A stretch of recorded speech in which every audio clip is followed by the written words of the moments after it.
itu yang harus dan selalu disepakati oleh para sejarawan adalah bahwa Golkar ini wadah dari golongan fungsional atau golongan karya. Ini adalah fakta yang selalu disepakati. Nah, ini menjadi menarik karena menurut saya pada saat itu bisa mencairkan kebutuhan-kebutuhan politik ideologis. Pada saat itu memang banyak kepentingan kemudian dipakai untuk melawan PKI pada waktu itu, komunis. Jadi semua organisasi-organisasi yang bergabung pada Golkar itu bergabung bukan karena suatu ideologi, tetapi pada suatu kepentingan yang sama. Kepentingannya pada saat itu adalah melawan rongrongan PKI terhadap sistem kemasyarakatan Indonesia. Pada saat itu dimotori oleh Angkatan Darat. Itu adalah faktanya. Kenapa kok Golkar mengatakan lahirnya Golkar itu 20 Oktober 1964? Karena itulah secara resmi didirikan yang namanya Sekber Golkar. Jadi tanggal 20 Oktober 1964 itu adalah tanggal secara formal Golkar berdiri. Secara konsepsi memang betul bisa kalian mundur.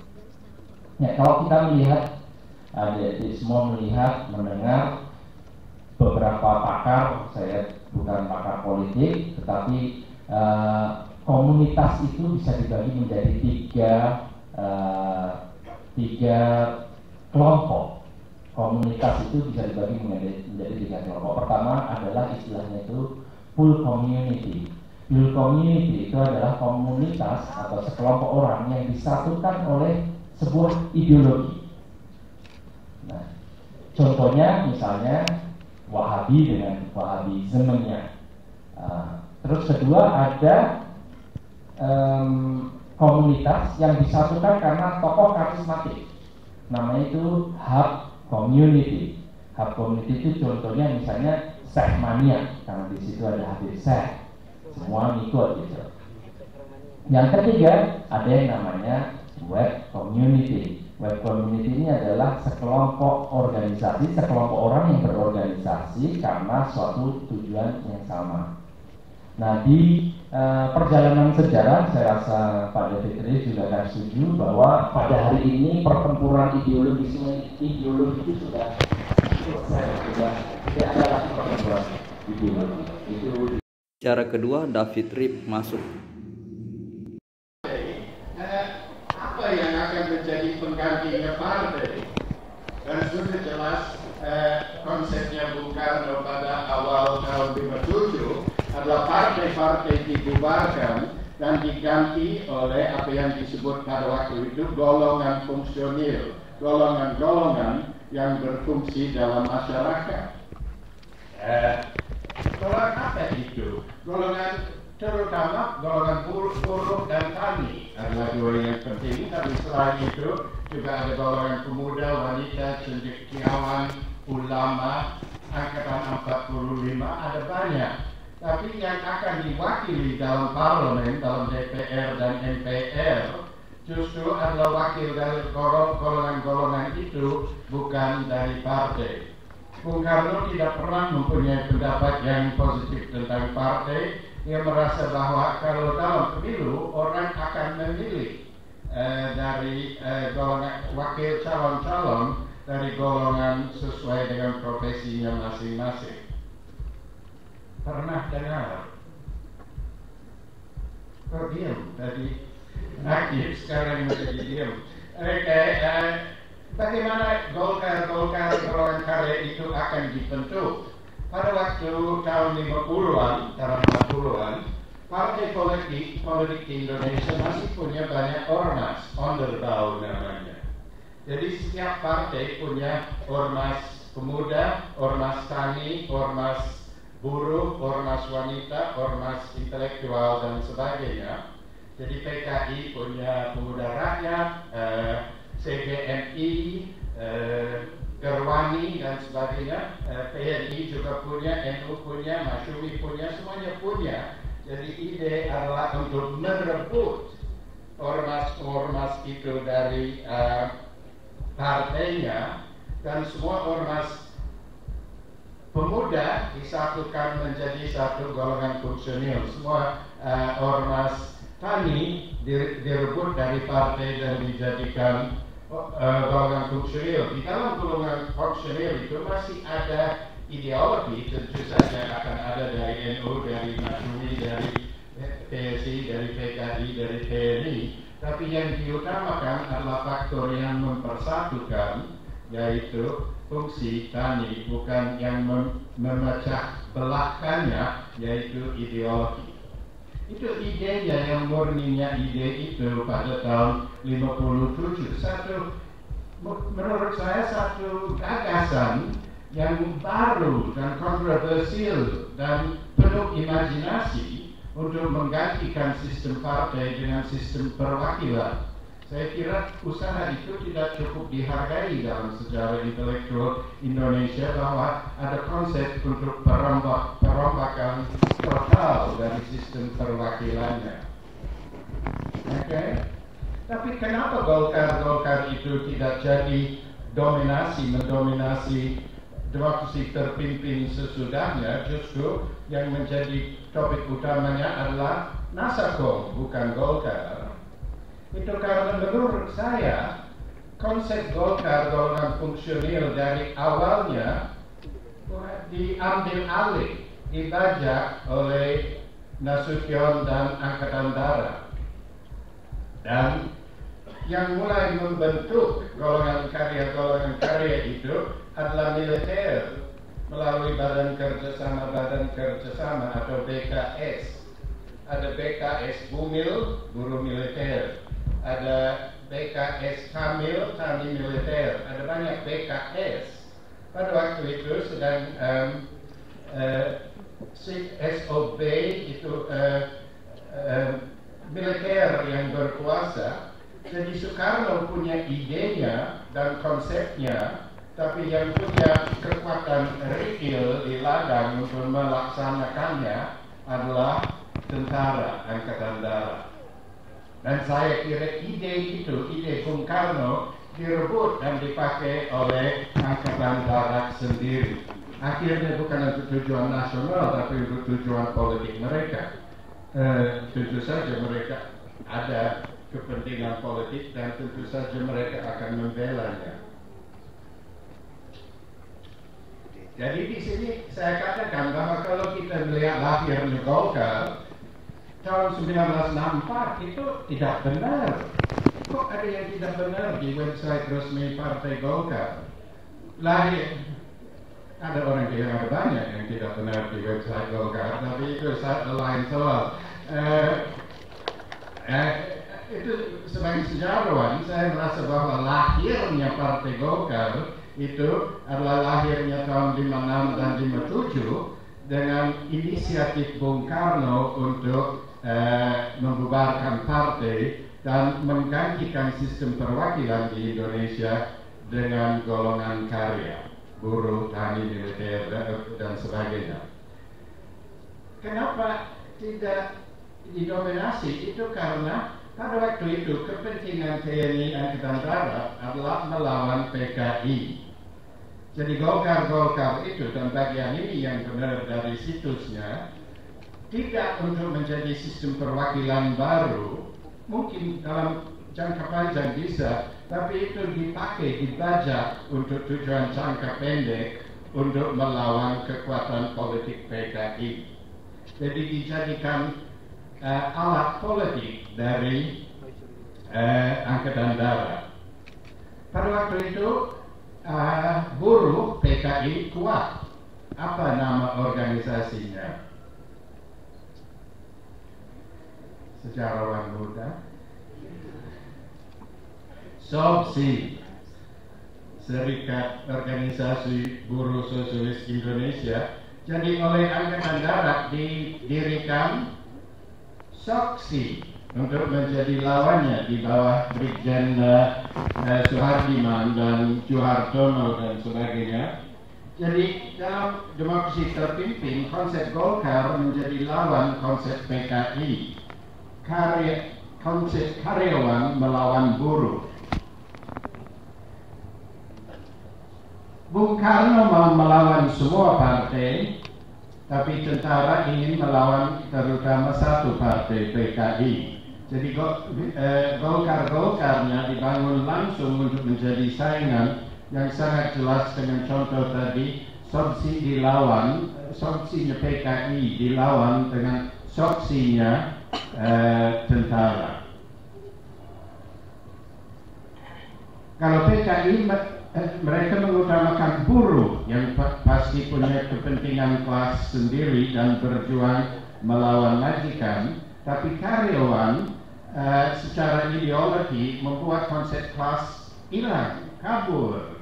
Dalam konsep karyawan, semua karyawan dalam satu usaha, apakah mereka majikan atau manajemen atau buruh, mereka disuruh semuanya harmonis dan bahu-membahu membangun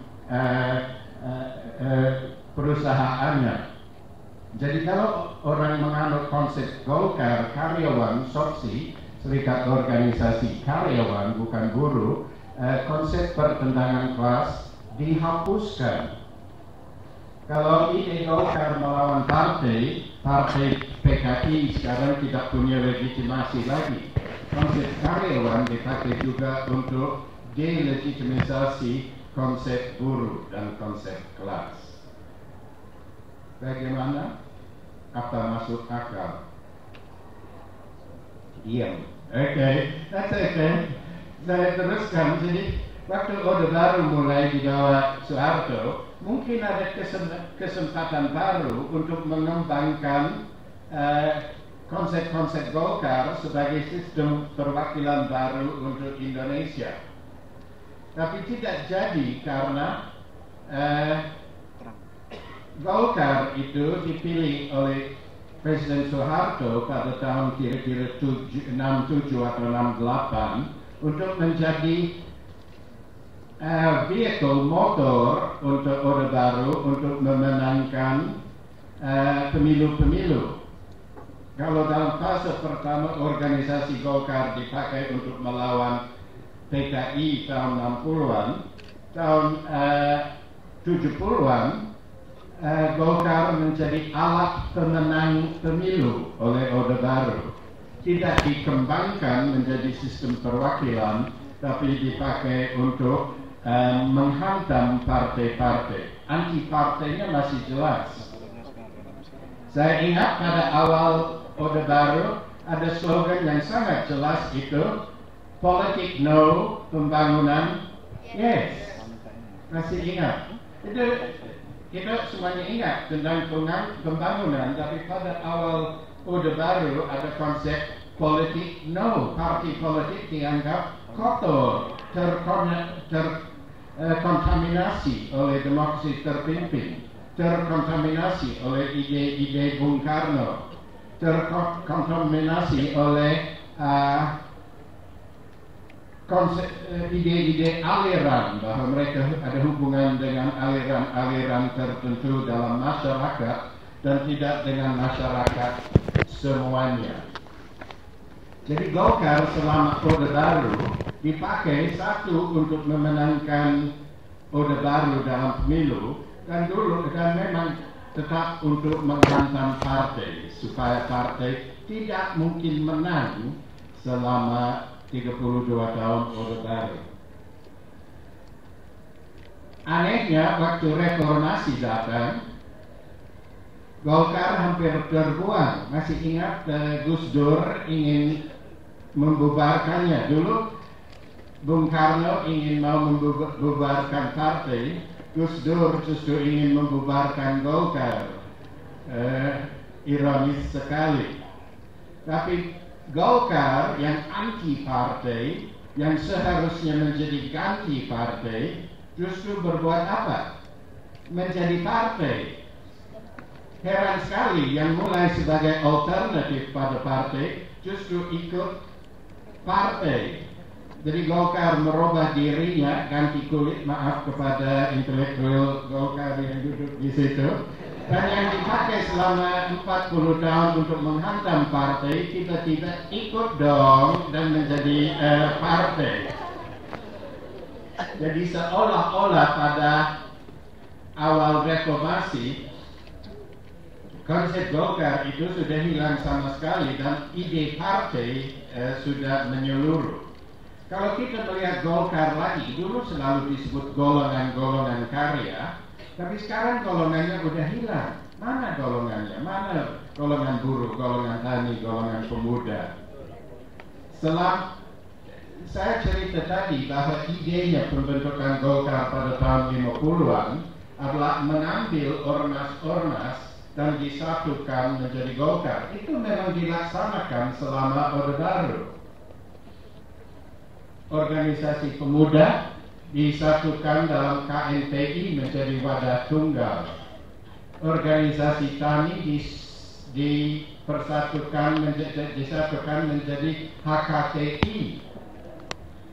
Buruh disatukan FBSI. Wanita menjadi Dharma Wanita dan sebagainya. Jadi wadah tunggal itu ide dari tahun 50-an memang terjadi, tapi bukan sebagai sistem perwakilan, tapi lebih bersifat sistem kontrol, bahwa kelompok-kelompok itu adalah di bawah pengawasan pemerintah.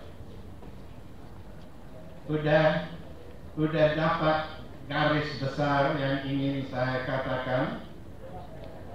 Oke, kamu harus bilang ya, kalau enggak saya ulang yang barusan saya katakan.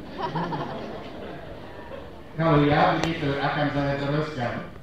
Waktu saya membaca debat-debat tahun 56 dan 57, saya dapat kesan bahwa ini bukan ide baru yang golongan-golongan fungsional itu 56, 57, tapi suatu ide yang sudah lama dipikirkan oleh orang-orang di sekitar Soekarno.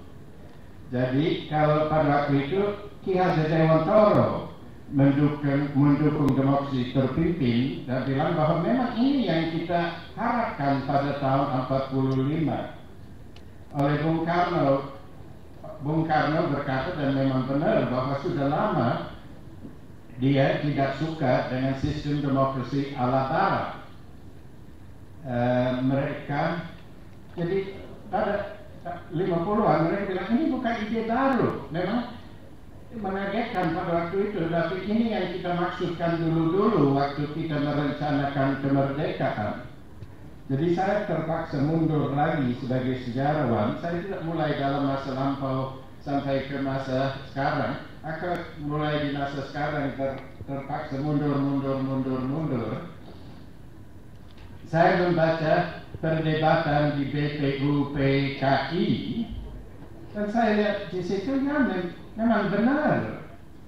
Mereka yang duduk dalam BPU PKI kebanyakannya tidak begitu mau sistem politik ala Barat dan demokrasi parlementer.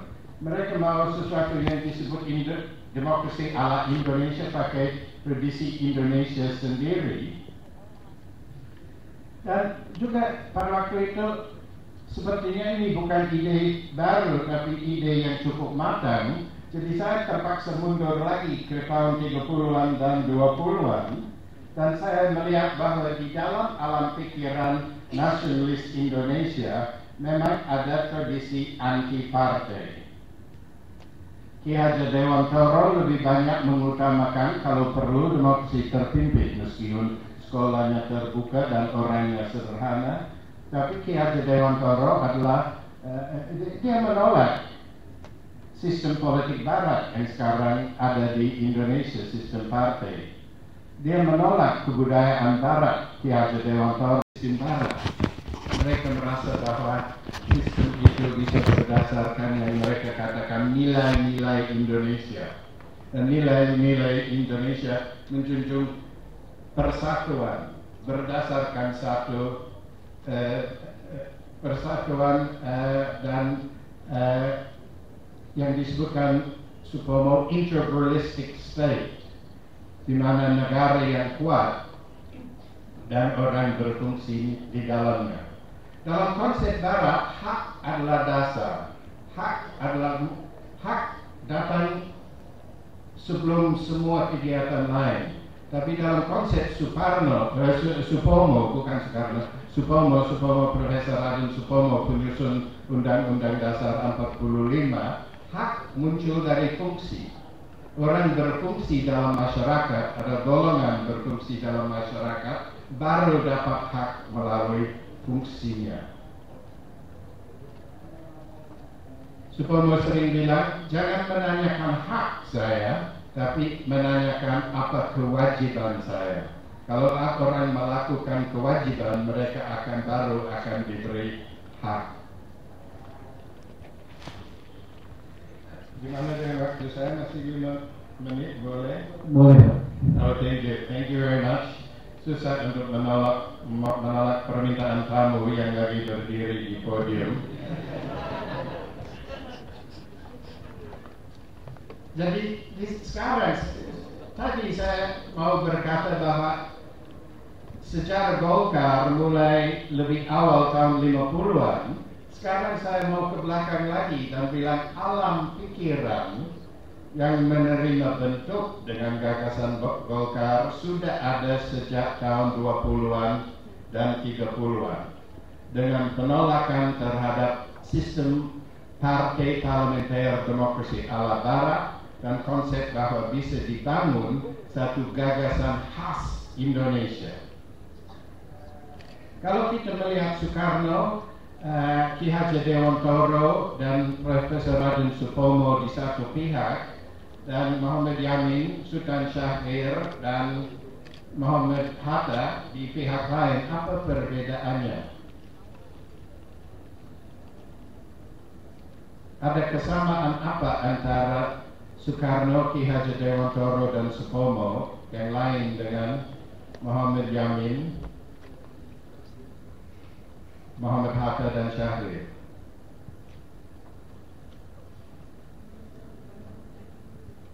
Apa? Ya. Aku tidak mau menekan poin ini terlalu jauh, tapi Muhammad Yamin, Muhammad Hatta dan Muhammad dan Syahrir adalah semuanya Minangkabau. Soekarno, Supomo dan Ki Hajar Dewantara adalah orang Jawa. Dan mungkin ada sesuatu yang dalam tradisi Jawa yang lebih dekat ke konsep manunggaling kawula Gusti, dan konsep bahwa negara harus berdasarkan satu persatuan besar dan bukan seperti Muhammad Yamin yang mereka datang dari tradisi Minang dengan nagari-nagari yang independen yang ada hak-haknya. Mereka lebih mirip dengan orang Barat yang menganggap bahwa perpecahan adalah sesuatu yang wajar dan pasti ada dalam satu masyarakat, daripada orang Jawa yang cenderung, maaf saya ngomong di depan ratusan orang Jawa, padahal saya orang bule, gimana sih? Tapi saya merasa bahwa mungkin orang Jawa lebih cenderung, kalau saya membaca Sumar Said Murtono dan sebagainya, untuk melihat bahwa persatuan adalah yang sah dan perpecahan adalah tidak sah. Dan ide Golkar itu bagi saya, rekomendasi saya adalah cara, gagasan untuk memberi bentuk politik yang nyata pada konsep Bung Karno dan sebagainya tentang bagaimana hidup bernegara. Sebaiknya saya berhenti di sini supaya ada kesempatan untuk dibantai oleh wakil Golkar. Di Jakarta saya takut sekali sebelum nongol dengan tunggu dulu, jangan tepuk tangan terlalu awal kalau tidak diberi tanda. Aku takut dibantai oleh Akbar Tanjung. Tapi ternyata baik-baik aja, oke juga. Sebelumnya gemetar dakdikduk merah putih seperti bendera Indonesia. Tapi pasti yang ini akan bantai habis-habis padahal orang Jawa loh, saya kira. Manunggaling Kawula Gusti, dia namanya perusahaannya PT Manunggaling Kawula Gusti Pipa. Oke.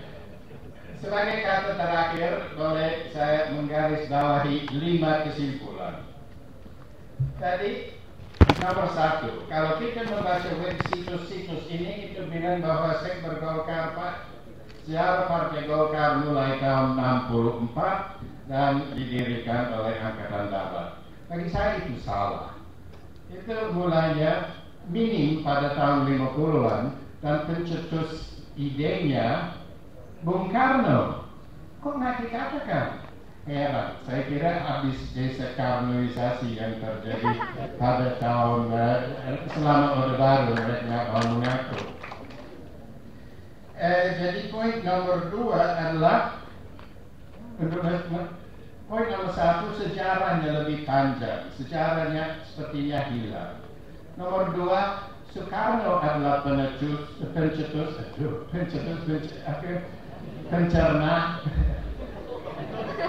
sang pencerna, susah sekali ucapan orang Indonesia. Bung Karno adalah pencetusnya konsep Golkar, dinasehati oleh Profesor Djoko Sutomo, lanjutnya ahli warisnya Supomo. Tapi konsep itu diambil alih oleh tentara Angkatan Darat. Saya tidak menyalahkan, kalau saya nasukin mungkin saya melaksanakan yang sama. Dia pandai melihat kesempatan yang ada melalui konsep Golkar itu untuk program politik TNI. Diambil alih oleh tentara dan tidak pernah dikembangkan menjadi sistem perwakilan yang baru karena dibajak dan dipakai oleh tujuan jangka pendek. 60-an melawan PKI, 70-an memenangkan pemilu untuk Orde Baru. Saya kira yang mau saya katakan adalah dalam wacana diskusi demokrasi di Indonesia sejak tahun 20-an ada tradisi anti partai.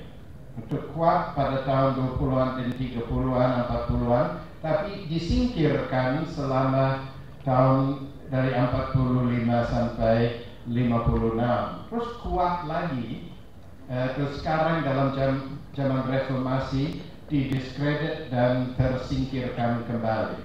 Apakah sudah mati? Saya kira pernah ada gagasan yang sangat orisinil dan menarik, perwakilan sistem golongan fungsional sebagai gantinya partai, pernah ada di Indonesia, tapi tidak cukup diakui atau dihargai usaha intelektual itu. Poin terakhir adalah untuk bertanya kepada kalian dalam situasi sekarang di tahun 2014. Sekarang partai tidak begitu dihargai di Indonesia.